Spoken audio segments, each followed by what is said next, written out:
Celtic are back in action tomorrow night as we face Falkirk at Celtic Park. It's Friday night football in the League Cup. This is Tino, joined by Mif for the countdown to kick-off show. Mif, good to have you back. Not been on the show for a couple of weeks, so what's your thoughts briefly before we get into the Falkirk stuff? Where are you at? How are you feeling? Delighted to be 2 for 2 in the league, but somewhat mystified by our ongoing refusal to strengthen the squad in areas we don't need strengthened. It feels like that's all that we seem to talk about, but the fact that there's nothing, and if the tactic is to wait until we qualify, I think that's an absolute nonsense. Whether we qualify for the Champions League or not, the squad needs strengthened. Even if we had Europa League football, the squad would need strengthened. The fact that we're making changes and protecting Kieran Tierney and playing Liam Scales at left back and stuff, the fact that we've not replaced Kyogo and you're watching him scoring goals now for Birmingham City, with no disrespect to Birmingham City, a club on the up with significant investment, but still to have his money sitting in the bank, Kuhn's money sitting in the bank, sellings for Frimpong, it's an absolute nonsense for me, Tino, and I don't, I'm not one of these fans who just blindly follows Celtic and that everything they do is brilliant and golden. I'm very aware that this board in particular seem to think that it's more incumbent in them to hoard money than it is to spend it and improve the playing squad of the football team and the football club that we support. And it is, we have a voice through this podcast, we have a loyal following, and I think it's incumbent on us as fans to voice that when the balance goes out of kilter. And when you start hoarding the cash and bringing out 3 strips every season, fresh training kit every season, 2 goalie strips every season, you put the prices up, you give us less than our season ticket, it is absolutely our responsibility as fans to let the board know it is utterly unacceptable that during a transfer window you get to 2 weeks to go and you've only spent £3 million when the squad needs strengthening. I think it's a disgrace.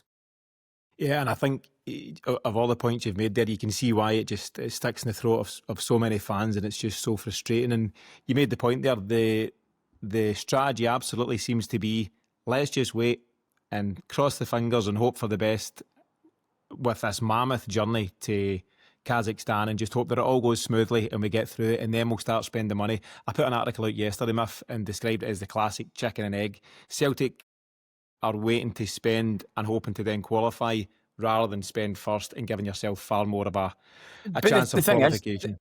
The chicken and egg scenario I get in most normal seasons, because this time last season we hadn't sold O'Reilly. We knew we were in the Champions League, but you kind of were waiting on O'Reilly being sold for business to sort of take off. The big sale has happened. 2 big sales have happened, and there's been no notable incomings. Yes, Kieran Tierney's returned to the club, but even the way that was announced and handled, just kind of dropped in a press conference. I don't know what's going on, but it certainly does not look good, Michael Nicholson. No, it's not great at this moment in time. Tell you what we'll do, Miff. While we're here, we'll do some Falkirk stuff, but we'll certainly revisit this on Monday in the weekly show. In terms of Falkirk, it's an interesting one. It's a rare Friday night of Celtic action at Celtic Park. First up, I don't know if you're going along yourself or not, but regardless, do you see it being patchy in terms of attendance, the way the fans are feeling? Potentially, yes. I think they got away with the Premier Sports Cup, or Adidas Cup, was it? We compete in so many sponsored cups. Newcastle's the Adidas one, this is Premier Sports. They got away with the Adidas Cup, given that there was 10,000 Newcastle fans or so that came up for that. Whilst I think Falkirk will be very well represented, as they always are. I think the home attendance will probably be lacking a wee bit. And, if there is lethargy in the boardroom, why should they expect anything different from fans? It's insulting to the fans' intelligence.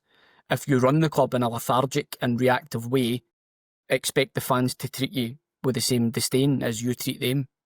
So I don't blame people for not going. I sadly missed the boys were at a football tournament, so I sadly missed Flag Day, and it's through that I'm going, so that I can just go to the next game at Celtic Park. And really because of the boys. that I'm going, but I'll be there. Can't see there been protests or anything like that. I don't think it's quite got to that stage, but it's certainly getting extremely frustrating. And it's not even like there's any kind of links or anything like that pre-game to get the juices flowing and get everybody excited. My worry is that the lethargy from boardroom to stands then goes down onto the pitch. So I think it's immensely to the players' credit that they've kind of put that sort of negativity to one side and just got the job done. But you can see the manager's bristling a bit as well, so it'll be interesting to see what he goes with tomorrow night. Yeah, definitely. There's an annoyance, in my opinion, that some fans will feel they need to make a decision here whether to go tomorrow night or not. And entitled to make that choice, and all choices are fair game. But at the end of the day, we support Celtic and we want to go to games. Everyone does. Some people will feel that, do you know what, I can't support this club or this board at this moment in time, therefore I won't go to the game and I'll deprive myself or my wee ones or something like that.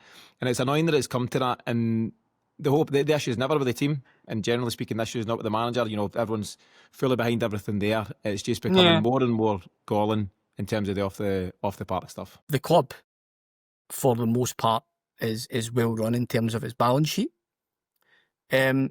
But there's been other wee noticeable things just around, communication with the fans, that this almost been completely blanked and the hand being put out expecting the fans to continually keep buying and buying and buying and buying. You know how big business works and how commerce works, that's fine. But the danger is a disconnect. As it stands, there are people there waiting to snaffle up season tickets if people don't renew. I get that. That's, again, supply and demand. But after the period of unprecedented success that we've had, anybody that isn't a Celtic fan listening to this must go, what the hell do you want, mate? Geese peace. But the reality is, all we're asking for is that the money that we bring in, some, even if not most, then some of that. Okay everyone, we're going to leave it there for now on this one, but if you'd like to watch the full episode, you can do that right now by joining us over on Patreon at patreon.com/Celtic Exchange. As a member, you'll get access to the rest of this episode, plus all of our additional shows, including pre- and post-match shows for every game, a range of extra episodes throughout the week, and loads more from the team here at Celtic Exchange. It only takes a couple of minutes to sign up, and once you're in, you can continue watching the show on your device or directly on the brilliant Patreon app. So that's patreon.com/Celtic Exchange, or just click the link in the show notes. Thanks for tuning in, and we'll see you over on Patreon shortly.